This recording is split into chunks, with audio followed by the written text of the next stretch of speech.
Diyos Ama namin, maraming salamat po sa pagtitipon-tipon ninyo sa amin ngayong umaga upang pag-aralan ang inyong salita. Ama, inaamin namin sa iyong harapan na kung wala ang haplos ng banal na espiritu, kami ay walang kapangyarihan at walang magawa sa pag-unawa sa iyong salita ng buhay.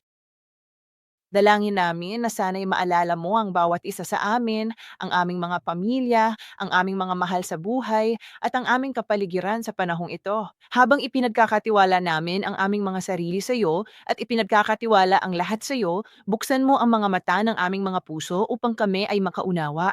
Ang malalim na mensahe na nakatago sa ikalimang utos ng 10 utos. Nagpapasalamat kami sa pangalan ni Jesus. Dalangin namin. Amen.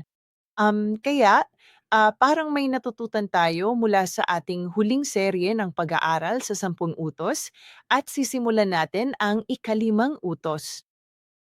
At ang pamagat ay ang pagpapalang gumagawa rin, okay? Ang pagpapalang gumagawa rin. Sinisimulan natin ang serye ng 10 utos dahil ang buong 66 na aklat ng Biblia ay talagang umuunlad batay sa 10 utos na ito. At sinisikap naming magkaroon ng mas malalim na pag-unawa sa 10 utos, lampas sa aming paniwala sa isang mahigpit na tuntunin. Nakakasakal sa amin yun. Parang kung hindi ka susunod, mapapahamak ka. Alam mo, gusto pa nating gumawa ng mas malalim na hakbang sa pamamagitan ng pagsisikap na maunawaan ang ating mga ninuno. Mensahe ng pagmamahal at ang kanyang hangarin para sa ating kapakanan. Sige, simulan natin ang may panalangin ng pag-aaral ng ikalimang utos. Ang ikalimang utos ay matatagpuan sa dalawang lugar sa Biblia, sa Exodo, Kabanata 20, talata 12, at Deuteronomio, Kabanata 5, talata 16. Onti lang ang pagkakaiba sa pagitan ng dalawang talatang ito. Una, sa Exodo, Kabanatang 20, talata 12, dito direktang nakikipag-usap ang Diyos sa mga tao ng Israel. Mula sa tuktok ng bundok Silay. Ito ang simula ng kanilang paglalakbay sa ilang. Kaya ipinahayag ng Diyos ang 10 utos dito.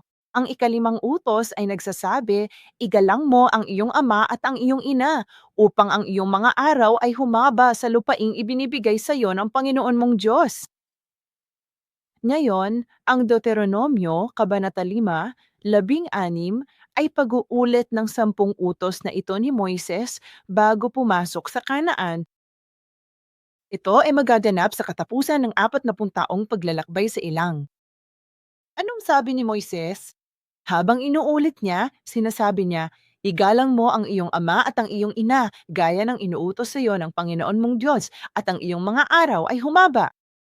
Ngunit nakikita natin na may karagdagang parirala sa talatang ito at naway ikabuti mo ito. Saan? Sa lupain na ibinibigay sa iyo ng Panginoong mong Diyos? Kaya nakikita natin, ang 10 utos ay tungkol sa ating kapakanan. Saan? Hindi ito nilayon para sa buhay sa ilang. Ito ay inilaan para sa ating buhay sa lupang pangako. Tingnan mo, sa lupain na ibinibigay sa iyo ng Panginoon mong Diyos, sa lupain na ibinibigay sa iyo ng Panginoon mong Diyos. Kaya ang mga taong may 10 utos ay may ganitong garantiya. Garantiya ng ano? Ang garantiya na makakapasok tayo sa lupang pangako. Kaya ang katotohanang tinatanggap natin ang ikalimang utos na yon para sa ating kapakanan ay garantiya na papasok tayo sa espiritual na kanon na siyan langit na ating pinag-aaralan bilang kapahingahan ng Diyos. Kaya simulan na natin. Ang ikalimang utos ay tungkol sa ating tungkulin bilang mag-anak. Ang paggalang sa mga magulang at tinatawag na tungkulin sa anak, ngunit ang tungkulin sa anak ang siyang simula ng lahat ng kaayusan sa kabihasnan ng tao, sa lahat ng buhay, sa ating lipunan, sa ating espiritual na buhay at lahat ng bagay. Kaya't ating tingnan ang tungkuling ito bilang isang anak. Ganito ang pagkakasulat sa karakter na Chino. Okay?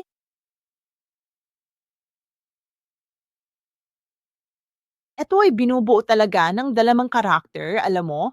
Ang isa ay nasa itaas at ang isa ay nasa ibaba. Hindi ako Chino, kaya hindi ako masyadong magaling sa karakter. Pero sa totoo lang, Korean ang bigkas nito. Pero sa tingin ko, Shao ang bigkas nito sa Chinese. Pasensya na kung mali ang pagbigkas ko ng salita. Ang karakter na ito ay binubuo ng dalawang letra. Evangelist, hindi natin nakikita ang karakter. Nako, nako, nako. Naku po. Kailangan akong pumunta ng ganito. Hindi ko pa kailanman. Okay, unang beses ko itong gagawin kaya gamit ang background na ito. Sige, walang animation ngayon, pero pagpasensyahan nyo na. Sige, kaya heto na tayo. Sige, pasensya na talaga. Hindi sana ito kasing saya kung wala ang animation, pero sige, okay lang. Kaya ang tungkuling ito bilang magulang ay binubuo ng dalawang liham. Okay, etong lepra sa itaas ay, matanda na, ang lepra sa ibaba ay anak na lalaki. Sige, kaya ang tungkulin sa anak ay binibigyang kahulugan bilang taos-pusong paglilingkod at suporta ng mga anak para sa kanilang matatandang magulang. Kaya sa Ezekiel, Kabanata 22, talata 7, talagang binibigyang diin ang kahalagahan ng tungkuling ito bilang isang anak. Ito ang pundasyon ng lahat ng etika at moralidad. Kaya kung hindi natin ito matutupad, magkakaroon ng kaguluhan at magkakaroon pa nga ng banta sa bansa. At ito ang isa sa mga dahilan ng pagbagsak ng katimugang hariang ng Juda, ang kasalanan ng pagsira sa karangalan ng kanilang mga magulang. At sinasabi sa Ezekiel 22, versikulo 7, kanilang minaliit ang ama at ina. Kaya, ang pagpapakita ng lubos na paggalang sa ating mga magulang ay nagkakaloob sa ating lahat ng sapat na kapangyarihan upang matapat na sumunod sa mga banal na salita ng Diyos. Kaya naman, ito ang gagawin natin. Oh wow, ito na lamang ang palagi kong iisipin sa bawat sandali. Sige, simulan na natin.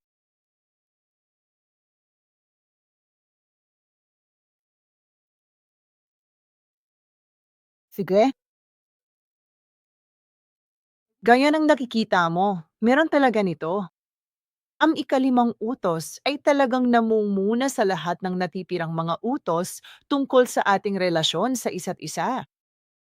Ang 10 utos ay binubuo ng dalawang bahagi. Okay, yeah. Ang una hanggang ikaapat na utos ay tungkol sa ating relasyon sa Diyos at mula sa ikalima hanggang ikasampung utos, gaya ng makikita natin dito, igalang ang iyong ama at ina. Pang-anim, huwag kang papatay. Ang pito, huwag kang mangangalunya. Ikawalo, huwag magnakaw. Pangsyam, huwag magsinungaling. Pangsampo, huwag pag-interesaan ng bahay ng kapwa. Ang lahat ng ito ay tinatawag na 10 utos tungkol sa ating relasyon sa isa't isa. Kita mo, ang ikalimang utos ay nasa itaas. Kaya ito ang nangunguna sa iba pang mga utos. Kaya makikita natin na ang utos na ito mismo ay nagsasabi sa atin kung gaano kahalaga ang ikalimang utos. Okay, una, ang paggalang sa mga magulang ang pangunahin, ang pinakamahalagang utos sa mga utos tungkol sa mga ugnayan ng tao, tama ba? Ang posisyon ng ikalimang utos na ito. Ang dalawa, sinasabi sa atin ng posisyong ito na ang kasalanang panlalait sa mga magulang ang pinagmulan ng lahat ng kasalanang nagawa sa pagitan ng mga tao, tama ba? Kaya ang mga taong taos-pusong gumagalang sa kanilang mga magulang ay hindi makakagawa ng pagpatay na siyang ika-6 na utos. Hindi sila makakagawa ng pangangalunya na siyang ika-7 utos. At ang mga tunay na gumagalang sa kanilang mga magulang ay hindi maaaring magnakaw ng ari-arian ng ibang tao na siyang ika-8 utos. Hindi sila maaaring magpatotoo ng kasinungalingan na siyang ika-10 utos o magkaroon ng kasakiman sa kanilang mga puso na siyang ika-10 utos. Sa madaling salita, mas malaki ang kasalanan ng pagsira sa mga magulang. Na pagpatay, pangangalunya, pagnanakaw, pagsisinungaling o pag-iimbot.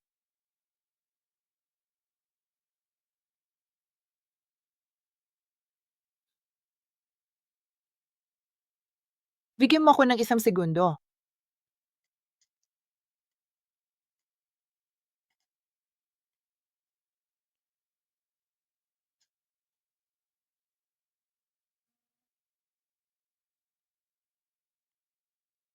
Fide, fide.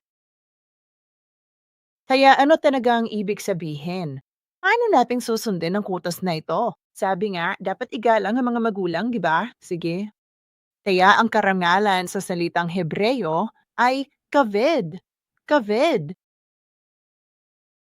Ang ibig sabihin nito ay mabigat, nangangahulugang nakakadurog ng puso, o mayaman, o marangal, o maluwalhati. At kung makikita mo sa Kawikaan, Kabanata 3, talata 9 hanggang Isayas, Kabanata 43, talata 23, ang pariralang ito na tinalakay ay madalas na lumilitaw upang ilarawan ang ating sanloobin sa Diyos mismo.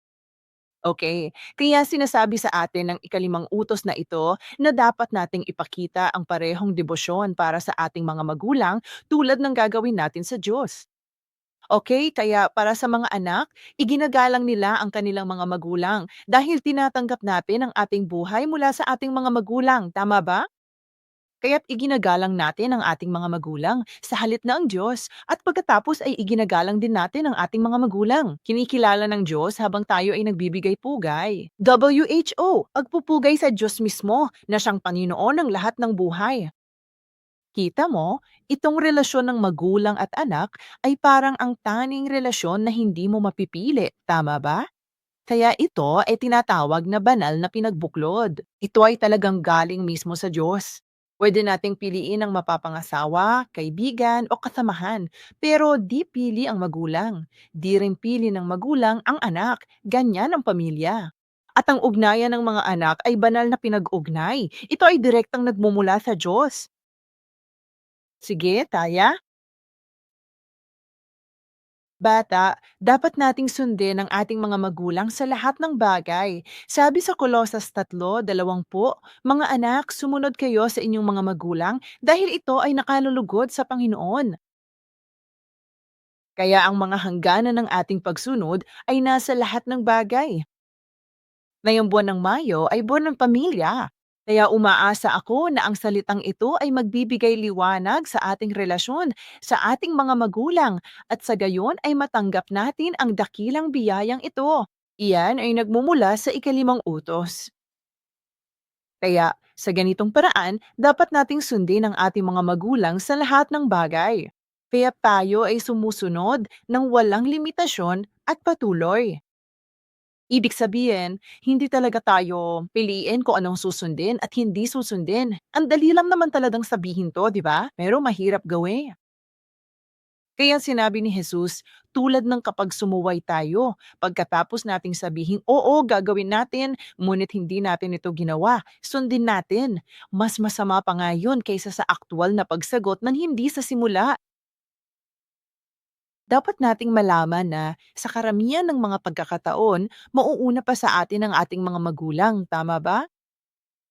At karamihan sa mga magulang ay talagang pumanaw bago pa man matupad ng mga anak ang kanilang mga responsibilidad bilang anak sa mga magulang. Minsan gusto nating dampanan ang ating mga tungkulin bilang isang anak, ngunit huli na ang lahat, umanaw na ang mga magulang namin. Kaya may kasabihang aliman na nagsasabing, mas mainam kung ang isang ama ay mag-aalaga ng 10 anak kaysa sa 10 anak na mag-iisa lamang. Ito ay isang kawikaan na nagpapakita kung gaano kahanga-hanga ang ating mga magulang at kung anong uri ng walang kondisyong pagmamahal, debosyon at sakripisyo ang kanilang ibinibigay sa ating buhay. Isa pang bagay na dapat nating tandaan sa paggalang sa ating mga magulang na dapat nating sundin ang ating mga magulang sa Panginoon. Kaya papasok na ako sa medyo nakalilito o kontrobersyal na bahaging ito. Dahil isa rin itong pakikibaka sa aking espiritual na buhay. Kaya sa mga taga-Eteso, Kabanata 6, talata 1, sinasabi, dapat nating sundin ang ating mga magulang sa Panginoon. Kaya, halimbawa, sinabi ni Jesus sa lalaking ito na ang ama ay kamamatay lamang. Kaya sinabi ni Jesus sa lalaking ito, sumunod ka sa akin. Ngunit sinabi ng lalaki, Panginoon, hayaan mo muna akong umalis upang ilibing ang aking ama. Datapu at sinabi niya sa kanya, pabayaan mo ang mga patay na ilibing ang kanilang sariling mga patay. Ngunit ikaw, humayo ka at ipangaral mo sa lahat ng dako ang kaharian ng Diyos. Kaya, kung paano ang mga utos tungkol sa ating relasyon sa Diyos ay nauuna sa loob ng 10 utos, dito binibigyang diin ni Jesus na ang tunay na kabanalan bilang mag-anak ay nakasentro sa Diyos. Etong mahirap na bahagi. Okay, kaya sinasabi ni Jesus na, ito sa tao alam mo na, hayaan mong ang mga patay ang maglibing, hayaan mo ang mga patay ang maglibing ng sarili nilang mga patay. Paano kaya maililibing ng isang patay ang isang patay? Ito ay tumutukoy sa katotohanan na kahit na tayo ay maaaring buhay sa pisikal na paraan nang hindi natatanggap ang hininga ng buhay mula sa Diyos. Sa madaling salita, kung hindi natin natatanggap ang banal na espiritu mula sa Diyos, para na rin tayong mga patay sa pananaw ng Diyos. Kaya sinasabi ni Jesus, ang mga napitirang tao na wala pang banal na espiritu upang makilala si Jesus ay maaaring hayaan silang maglibing ng kanilang sariling mga patay. Ngunit ikaw naman, sumunod ka sa akin at ipangaral mo sa lahat ng iba pa ang buhay na yan sa kaharian ng Diyos. Kaya ito ay isang bagay lamang. At may isa pang talata sa Lukas Kabanata 18, talata 29 hanggang 30. Sinabi rin ito ni Jesus tungkol sa pagiging disipulo. Sinabi niya, katotohanang sinasabi ko sa inyo, walang taong nag-iwan ng bahay o asawang babae o mga kapatid na lalaki o mga magulang o mga anak. Alang-alang sa kaharian ng Diyos? Sinong hindi tatanggap ng maraming beses na gaya ng panahong ito at sa panahong darating ng buhay na walang hanggan? Kaya sinasabi nito sa atin na ang tunay na kabanalan sa Ama ay dapat gawin ayon sa kasulatan. Kaya, kapag maipapakita natin ang ating taus-pusong debosyon sa ating Ama sa Langit, matutupad natin ng may katapatan ang ating mga tungkulin bilang magulang sa ating mga magulang sa lupa. Tama? Ibig sabihin ba noon ay iiwan na lang natin ang lahat at hindi na alagaan ang ating mga magulang? Dahil sinasabi natin, kailangan ko mag-aral ng Biblia, kailangan ko magsimba at maglingkod, at kailangan kong gawin ito at iyon, tama ba? Ayan ang mahirap na bahagi. Yan ang bahaging sa tingin ko na tayo ay talagang isang hamon para sa atin. Kaya heto na ang sumasalungat na bahaging ito. Kaya sabi ni Jesus, sumunod ka sa akin. Alam mo ba? Ngunit sinaway din niya ang mga taong iyon. Nagkamali sa pagbibigay kahulugan sa tunay na kahulugan ng pagiging banal ayon sa banal na kasulatan. At makikita ito sa kung paano kumilos ang ating tadapagtatag na pastor. Sa kanyang ikapitong aklat, sa serye ng 10 utos, kinuha niya ang utos na ito at pinalawak ito hanggang sa saklaw ng ating puso. Kaya ano nga ba ang tunay na nasa kaibuturan ng ating puso? Pamilyar tayo sa ikalimang utos. At alam kong maraming bagay na maaring ibahagi ko sa iyo ngayon ang maaaring mangyari muli sa iyo, kalabisan na para sa iyo. Ngunit kapag pinalawak natin ang batas na ito sa saklaw ng puso, nananahulugan ito na ang batas ay hindi lamang tungkol sa kilos na nakikita sa labas, kundi pati na rin sa iyong intensyon at motibo na hindi nakikita sa iyong puso. At tinatawag natin ang ebanghelikal na pagpapalawak ng kautusan na tunay na ebanghelyo, oo, na umaantig sa ating puso. Kaya't sinaway ni Jesus ang mga pariseyo at mga eskriba na sumusunod sa tradisyon ng matatanda na tinatawag na korban.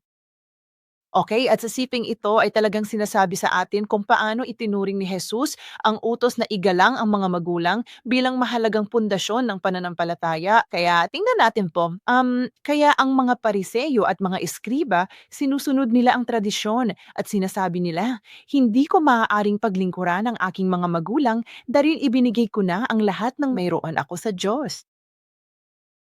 Kaya noong Marso hanggang sa ikapito bersikulo 9 hanggang 13, sinabi sa kanila ni Jesus kay lalim ng pahayag na ito, kayo'y mga dalubhasa sa pagpapawalang bisa sa utos ng Diyos upang masunod ang inyong mga tradisyon. Kaya't hinihiling nito sa atin na maunawaan O ang tanong na ito ay magtanong sa atin ng ganito, kaya ko bang maunawaan kung ano ang tunay na utos ng Diyos at kung ano ang tradisyon ng mga tao? Sige, nagpatuloy si Jesus dahil sinabi ni Moises, igalang mo ang iyong ama at ang iyong ina, at ang sinumang magsalita ng masama laban sa ama o ina ay nararapat patayin.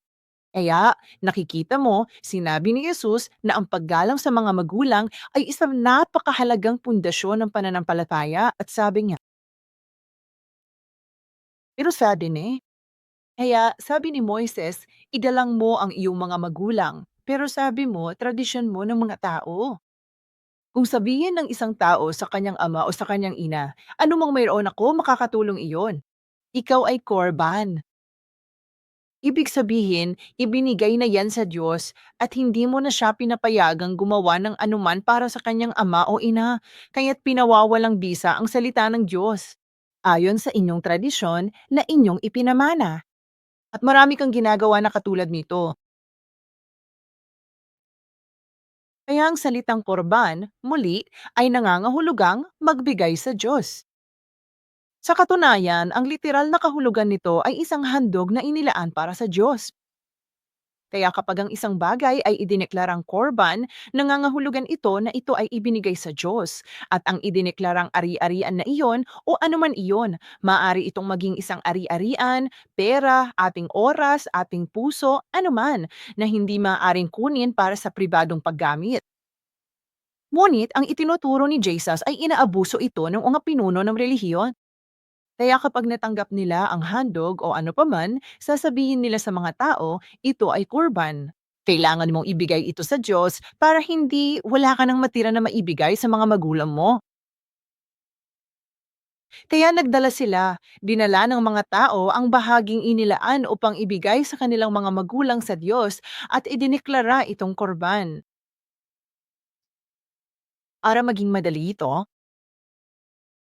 ito ay simpleng pag-iwas sa ating responsibilidad na suportahan ang ating mga magulang sa pamamagitan ng paggawa sa Diyos bilang ating dahilan. Ito ay talagang isang mahirap na bagay.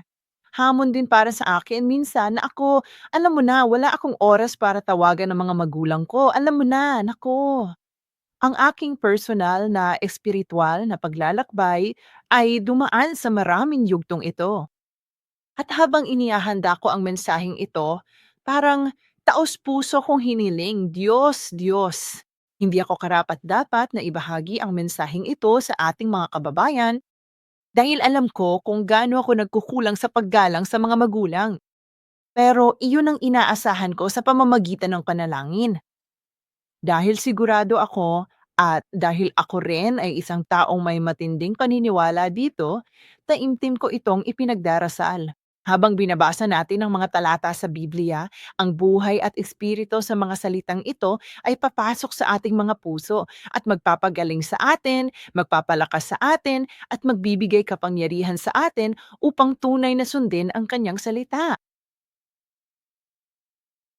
Okay, tama ang sinabi ko, tama? Kaya pumunta pa tayo sa mas mababa. Sa Mateo, katulad din ito ng sipi at sinabi ito ni Jesus sa Mateo Kabanata 15, versikulo 3 hanggang 9 sa simula.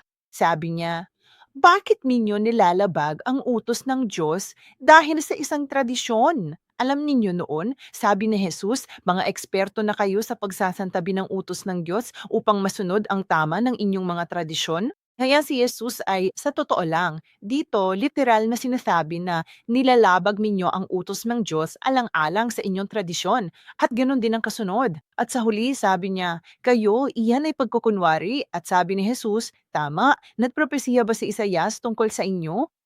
Ito, pinararangalan ako ng mga tao sa pamamagitan ng kanilang mga labi, ngunit ang kanilang puso ay malayo sa akin. Ngunit walang kabuluhan, sinasamba ba nila ako? Na nagtuturo bilang mga doktrina ng mga utos ng mga tao? Okay, kaya ito talaga ang sinasabi ni Jesus. Binabaliwala ng mga tao ang autoridad ng Diyos dahil kinikilala ng autoridad ng Diyos ang autoridad ng mga magulang.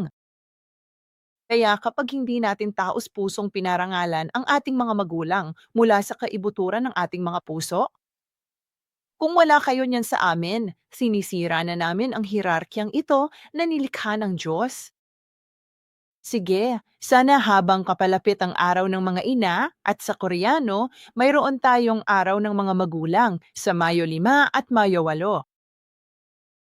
Dalangin ko na sana ay tunay tayong makapagsisi kang katulad kita at humingi ng malalim na inspirasyon mula sa Diyos na udyukan niya ang ating puso at mga puso na magising sa espiritual upang maunawaan kung paano natin tunay na maparangalan ng Diyos sa pamamagitan ng paggalang sa ating mga magulang. Sana ay mapasa ating lahat ang biyayang ito. Kaya dumako na tayo sa susunod. At nakikita natin na si Jesus ay nagpakita ng isang halimbawa para dito. Lucas Apitulo 2:51. Ani Jesus, pabayaan ang patay na maglibing mangpatay. Sumunod ka sa akin upang ipahayag ang ebanghelyo ng kaharian ng Diyos. Sinabi ni Jesus, kung susunod ka sa akin at tatalikod sa iyong mahal sa buhay o ano paman, higit pa ang iyong tatanggapin. Hindi pinabayaan ni Jesus ang kanyang mga magulang. Sa Lucas 2:51, sinabing bumaba si Jesus kasama nila sa Nazareth. At patuloy siyang nagpasakop sa kanila at iningatan ng kanyang ina ang lahat ng mga bagay na ito sa kanyang puso. Dito, ang salitang ipinagpatuloy sa pagpapasakop ay hipotaso. Ang ibig sabihin nito ay magpasakop o sumunod, ngulit ang pandiwang ito ay lumilitaw sa panahon ng imperpekto. Nangangahulugan ito na si Jesus ay kusang loob at patuloy na nagpasakop sa kanyang mga magulang.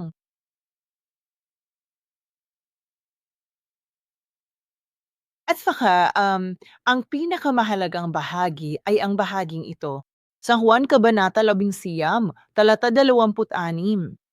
Sa pangatlo ni Jesus na sinasabi, sa krus, sinabi ni Jesus, babae, narito ang iyong anak. Kung paanong si Jesus ay ibinitin sa krus, nagbubuho ng dugo. Ginawa ko itong kakilakilabot at nakakasakal na sakit. Tumingin siya sa kanyang ina at sinabi, babae, narito ang iyong anak. At hindi ito mga salita ng panghihinayang dahil sa hindi pagiging mabait sa mag-anak, kundi patunay na nabuhay siya sa mundong ito bilang isang tunay na anak. Ang mga salitang ito ay mabigat at mapagmahal na mga huling salita na mas mahalaga pa sa 1,000 ginto. Tinawag ni Jesus si Maria na babae sa halip na ina sa sukdulan na sandaling ito sa krus. At ito ay upang matupad ang gawain ng pagtubos.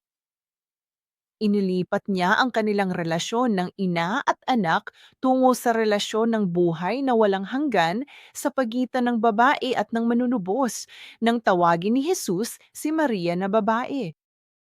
At ito ang sandali kung kailan dinala ni Jesus ang kanyang minamahal na ina sa orden, sa ranggo ng mga tinubos. Ano pa ba ang mas magiging mabait kaysa rito? At pagkatapos, siya ipinagkatiwala si Maria kay Apostol Juan na sinasabi, narito ang iyong ina. At iyan ay sa susunod na talata, Juan 19, talata 26. Ang pagtatalaga sa ating mga magulang sa pagkakasunod-sunod ng mga naligtas ay ang pinakamahalaga at pangunahing tungkulin bilang mag-ina. At dalangin ko na sana ay maipangaral din natin sa ating mga magulang kung hindi pa nila tinatanggap si Hesus Kristo at tunay na mabayaran sila ng buhay na walang hanggan. Sapagkat iyan ang pinakadakilang katuparan ng tungkulin bilang mag-anak sa mundong ito. Ngayon, dumako na tayo sa susunod na bahagi. Kaya't ating talakayin ang mas tiyak na aspeto ng ikalimang utos na ito. Sa pamamagitan ng pagtalakay sa kahulugan ng mga magulang na siyang mga magulang ayon sa kasulatan.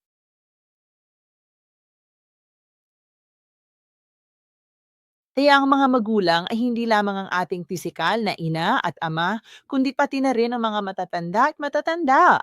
At makikita natin ang temang ito sa buong Biblia. Sinong dapat nating parangalan? Sinong dapat nating pag-iimbutan? At huwag mong maliitin, bagkus maging tapat at seryosohin ang mga bagay-bagay.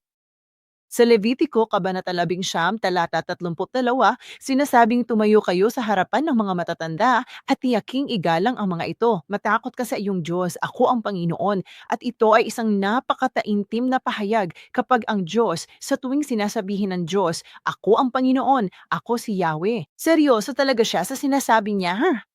At ang kulturang ito ay talagang nawawala sa maraming bahagi ng mundo. Mabuti na lang at nasa Korea o Timog Silangang Asya pa rin tayo, pinapanatili pa rin natin ang pagpapahalagang ito. Kapag tayo ay tumatayo at yumuyuko, sinasabi ng ating mga batang Koreano, ang pagyuko gamit ang pusod. Ipatong ang kamay sa pusod at yumuko sa harap ng mga magulang. Magandang kultura ito.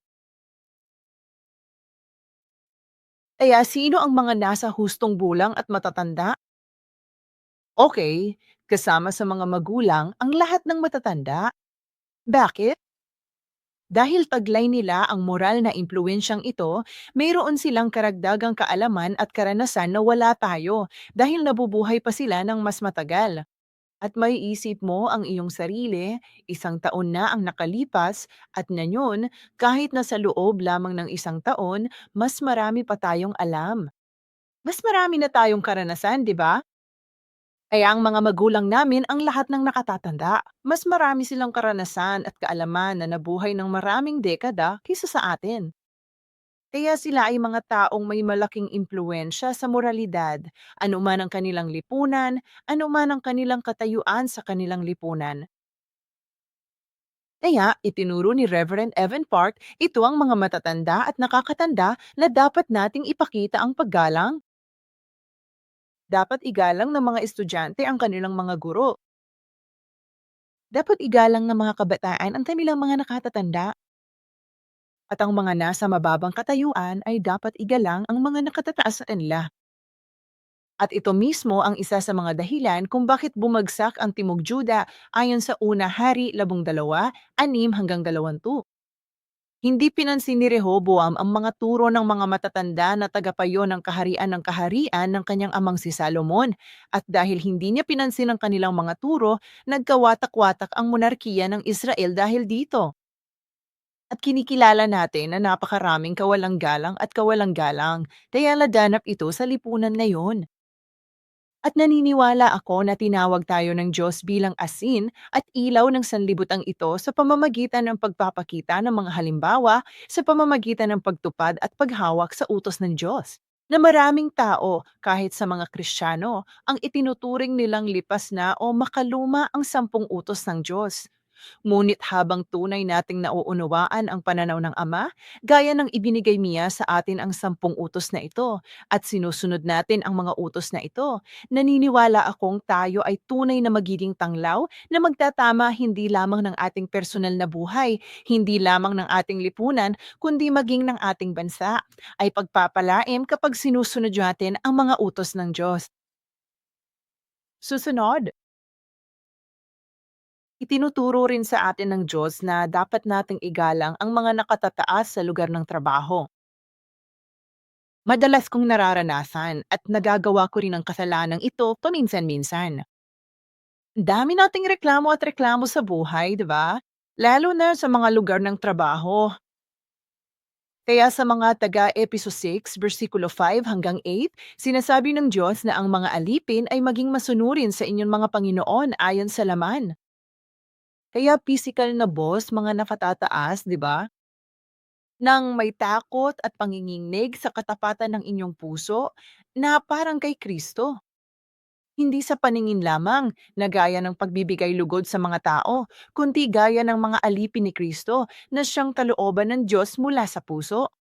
Kaya ito ay talagang malalim na pahayag dahil dito mismo sinasabi sa iyo ng Diyos, siya ay nakikita mismo sa ating mga puso.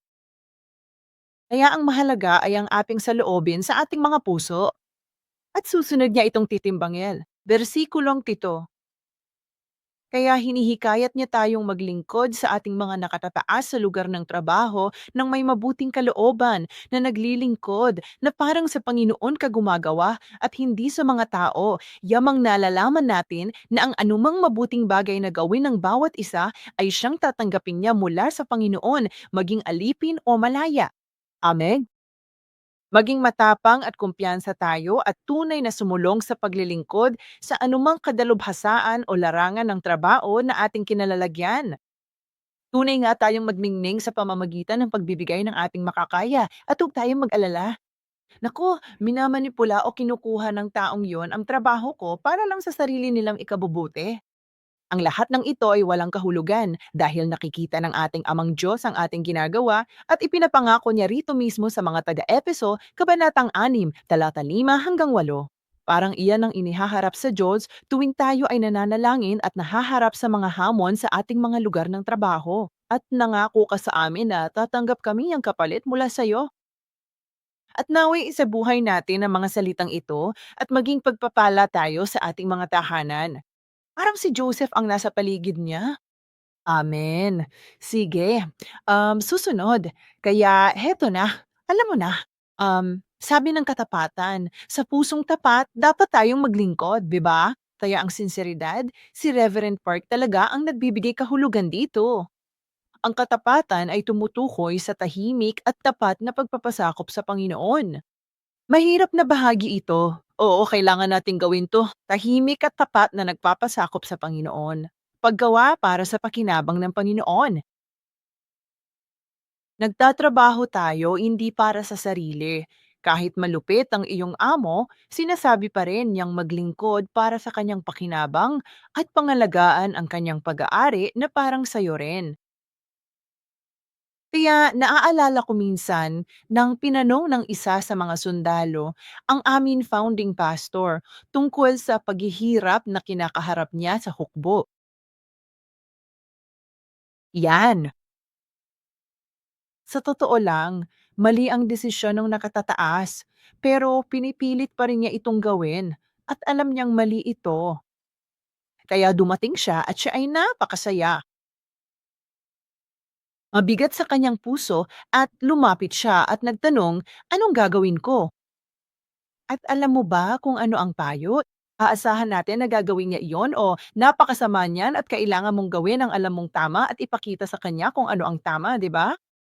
Hindi iyon ang sagot mula sa pastor. Sabi niya, kailangan mo pa ring sumunod dahil kikilalanin iyon ng Diyos. Sumusunod ka pa rin, ngunit dapat kang sumunod ng may pananampalataya na kapag ikaw ay pumunta dahil kailangan mong sumunod upang ikaw ay makapagtiyaga.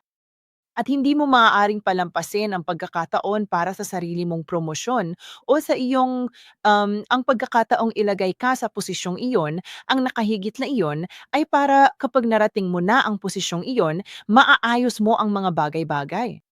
Hindi mo maaaring palampasin ang pagkakataong gawin ang mga pagbabagong iyon sa pamamagitan lang ng sobrang galit at pagkondena sa iyong nakataas dahil sa hindi niya alam ang mas mabuti at sa paggawa ng maling desisyon. Tama ba? Kaya kailangan nating maging lubos na matalino. Kaya isa pang mahalagang tandaan ay may layunin at mahigpit na limitasyon ng guro kapag nagtatalaga siya ng trabaho sa kanyang nakaimbak na gawain. Tama ba? Kaya kung tamad ang katiwala, para bang ninanakaw niya ang kayamanan at oras ng Panginoon. Kaya hahatulan siya bilang isang masamang alipin. At makikita natin ito sa Mateo Kabanatang 24, Mateo Kabanatang 25, at Marcos Kabanatang 13, at Lukas Kabanatang 11. Muli, Mateo Kabanata 24, Mateo 25, at Marcos Kabanata 13, at Lukas Kabanata 11. Sige, ituloy na natin. Halos tapos na. Gayon din, ang mga pinuno ng bansa, ang mga hari at mga opisyal ay dapat nating igalang. Basahin natin ang mga taga-Roma, Kabanata 13, talata 1 hanggang 2.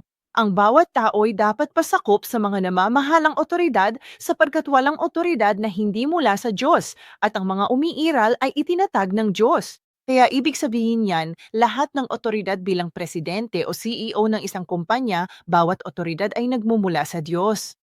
Kailangan nating kilalanin ang soberanya ng Diyos. Kaya nga, ang sinumang lumalaban sa otoridad ay lumalaban sa utos ng Diyos. At silang mga sumalungat ay tatanggap ng kahatulan sa kanilang sarili.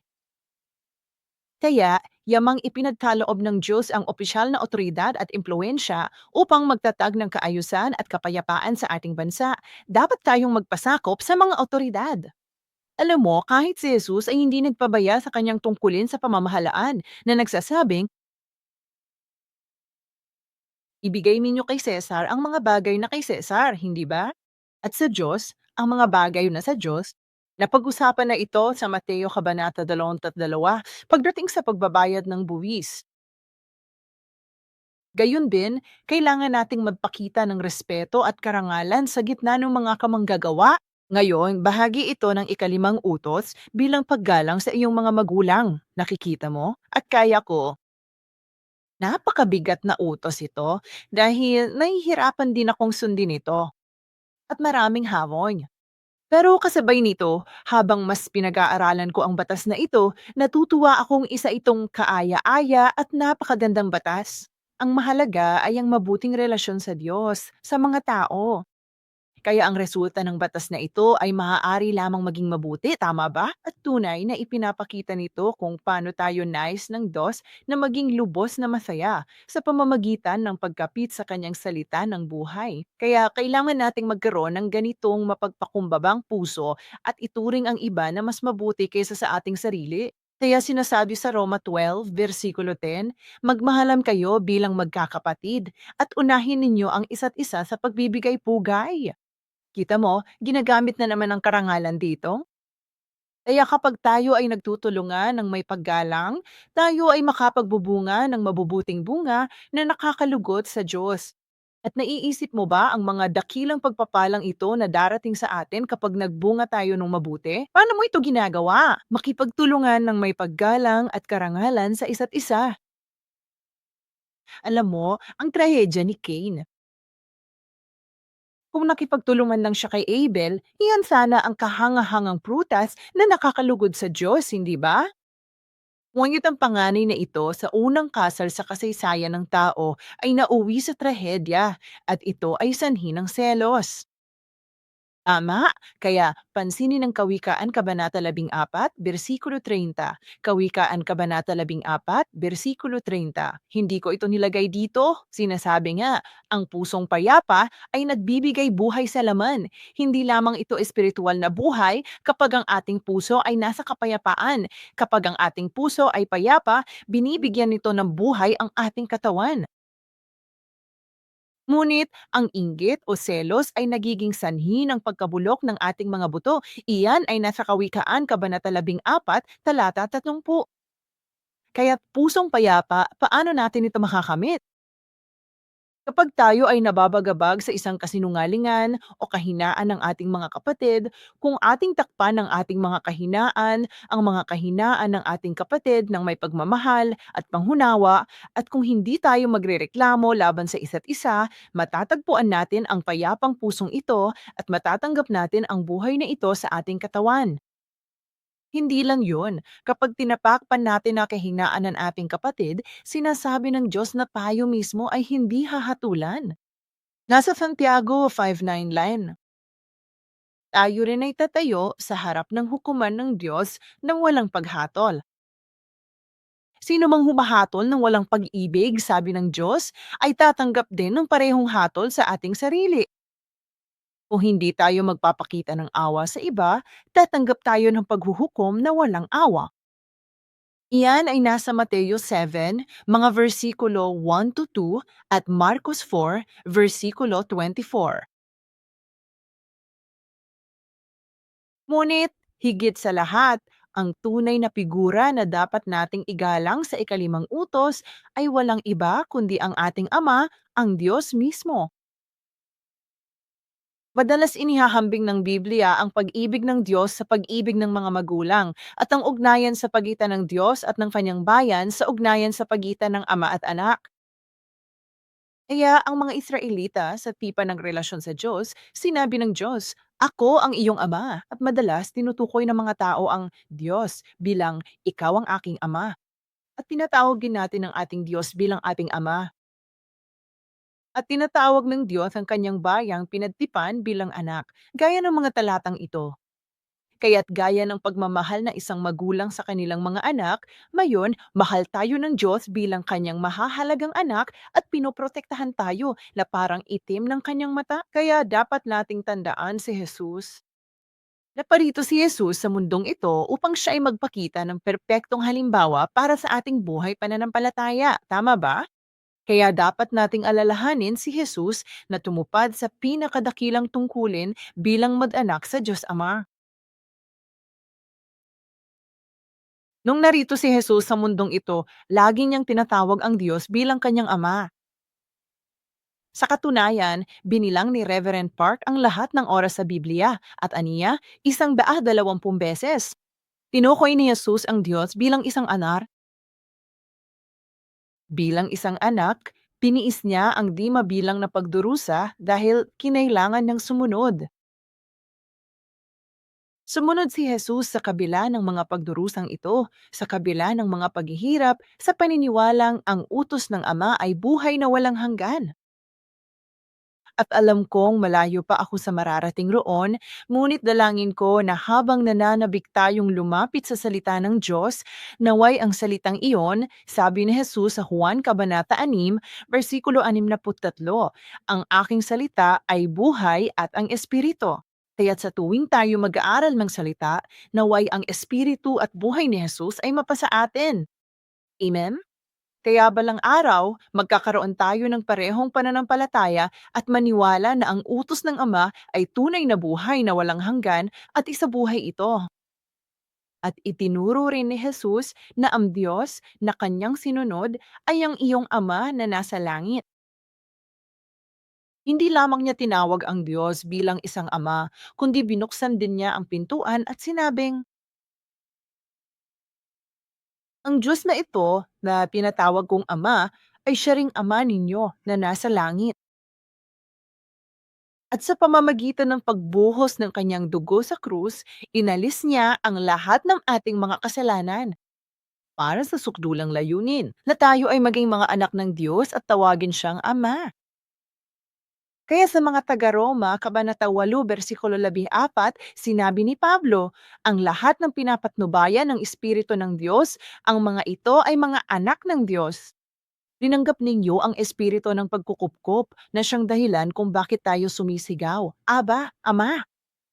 Sa mga taga-Roma, sinasabi sa Kabanata 8, nang mamatay si Jesus sa krus, ang ating espiritu ay nabuhay muli. Nabuhay ang ating espiritu dahil ang kanyang espiritu ay dumating sa atin at iniligtas tayo. Taglay natin ang kaligtasan ng ating espiritu at doon natin natanggap ang espiritu ng pagkukupkop. 2,000 taon na ang nakalilipas. Nang sabay-sabay, minsanan at magpakailanman, binigyan tayo ni Jesus ng espiritu ng pag-aampon. Kaya naman, kaya nating tawagin ang Diyos Aba, Ama.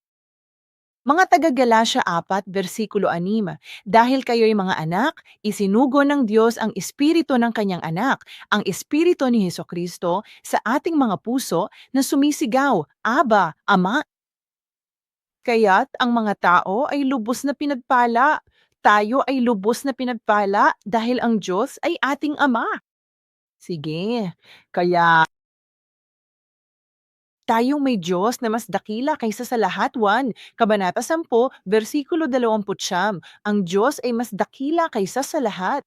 Kapag ang Diyos na ito ang ating Ama, naiisip mo ba kung ano ang hindi niya gagawin para sa atin? Ibig kong sabihin, ang aking Ama ay isang napakamapagmahal na Ama at alam kong gagawin niya ang anumang iutos ko sa Kanya.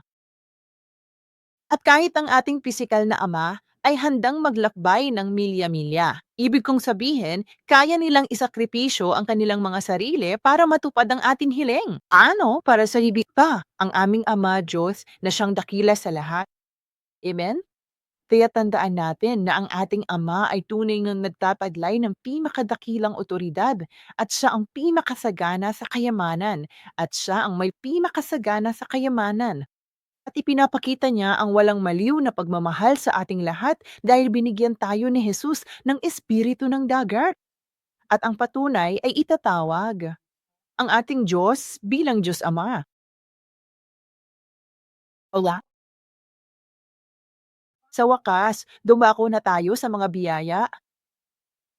Kaya anong mga uri ng pagpapala ang ating natatanggap kapag sinusunod natin ang ikalimang utos na igalang ang ating mga magulang? Kung babalikan natin ang Deuteronomio, Kabanata 5, talata 16, at gayon din sa Exodo, Kabanata 20, talata 12, pansinin ito, may nakakaintrigang bahagi sa Deuteronomio, Kabanata 5, talata 16. Napapansin natin ang salitang ito na lumilitaw ng dalawang beses. Igalang mo ang iyong ama at ang iyong ina upang humaba ang iyong mga araw at upang ikabuti mo. Kaya binibigyan diin ang talatang ito na ang mga gumagalang sa kanilang mga magulang ay tumatanggap ng tunay na mga pagpapala. Dobling biyaya ito. Isa na rito ang mahabang buhay at kasaganaan. Anya, talagang seryoso ang Diyos sa pagbibigay sa atin ng lupang pangakong ito. At hindi niya ibig sabihin na makukuha natin ito pagkatapos nating mamatay, tama ba? Sa lupaing ibinibigay sa iyo ng Diyos, matatagpuan ang nasasakupan natin ngayon. Kaya, sa lupang ibinibigay ng Diyos, ang ibig sabihin ng tayo ay ang espiritual na lupain ng Kanaan. At ipinangako ng Diyos na doon niya tayo bibigyan ng tagumpay at mahabang buhay. At dalangin ko na habang tayo ay dumarating sa konting pag-unawa pa sa ikalimang utos, kung gayon marahil, ito ay magiging isang pagkakataon para sa atin upang kalagi ng maraming buhol at gusot sa ating buhay. Nariyan ang lahat ng mga pagkabigo o kasawian o sakit o kahirapan, anuman ang mga ito sa ating buhay, habang pinag-aaralan natin hindi lamang ang ikalimang utos hanggang sa ikasampung utos dahil lahat ito ay tungkol sa ating mga ugnayan bilang tao. Kahit kahapon, may nakausap ako at sinabi kong ang pinakamahirap na bahagi ng buhay natin ay marahil ang pagharap sa problema sa mga ugnayan ng tao. Tama ba? Pagtatrabaho sa mga relasyon. At dalangin ko iyon. Habang taimtim nating binabasa ang mga talatang ito at nananalangin sa Diyos at tunay na nakikita ang ating mga sarili na parang nakikita tayo sa salamin. At maging tapat, naway punuin tayo ng Diyos ng espiritual na kaliwanagan upang malagpasan natin ang lahat ng mga buhol at gusot sa ating buhay at tunay na matamasa ang tagumpay at mahabang buhay. Amen. Kaya tayo'y manananin. Amang Diyos, bagamat isa po akong lingkod na hindi karapat-dapat na ipangaral ang inyong malalim na ikalimang utos, Ama. Ang tanging hiling lang namin sa iyo sa ngayon. Punuin mo kami ng espiritu at buhay sa iyong salita upang tunay naming maisakatuparan ng ikalimang utos na ito ng kusa at maluwag sa kalooban, ng may malaking kagalakan, na may matibay na paniniwala na ito ang daan tungo sa pinakadakilang kaligayahan, tagumpay, kasaganaan at kagalakan na iyong ipinangako sa aming espiritual na hardin ng Eden, Ama. Kung may anumang pagkukulang sa aming relasyon sa aming mga magulang, at gayon din, gaya ng sinabi ninyo sa amin sa mga partikular na batas, sa aming mga taong nakapaligid sa amin, sa aming mga espiritual na magulang, tulungan po ninyo kaming itama ang aming mga relasyon. Bigyan mo kami ng lakas ng loob.